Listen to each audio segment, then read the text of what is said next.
May naka-MU ka na ba before? Mutual feelings pero walang label? Sakit, no?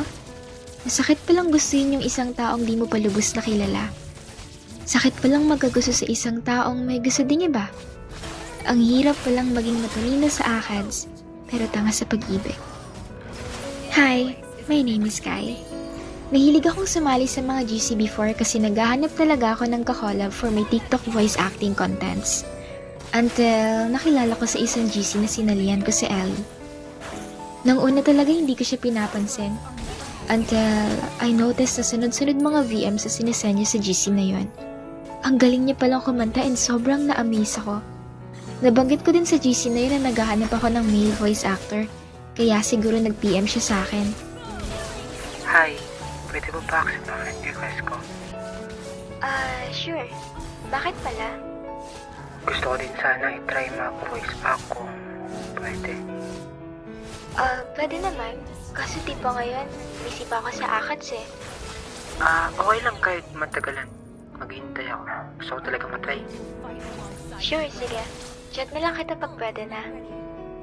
Busy talaga ako sa ACADS that time. It's the end of the first semester and dami kong hinahabol na ipapas na projects, pero hindi din nagtapos ang usapan namin. Taga-Taytay ka pala? Oo, bakit?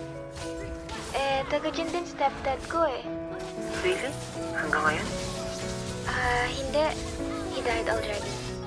Taga dyan siya dati pero sa Binangonan Rizal kami tumira. So, nasa Binangonan ka ngayon? Medyo malapit lang pala. Ay, hindi din. Nasa Bicol na ako ngayon eh. Since my stepdad died, pumunta na ako sa dad kong tunay. Family problem kasi. Saan sa Bicol? Naga? Kamsur? Pumunta kasi kami dun every summer. Taga dun lola ko eh. Oo, dun nga kami. Really? Dun din kayo? What a coincidence naman.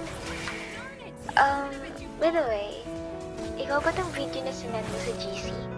You're singing while playing guitar. Ang galing mo naman. Oh, ako yan.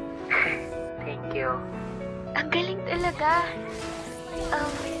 Pwede bang kantahan mo din ako? Hindi ako ngayon eh. Bukas, santa ka na.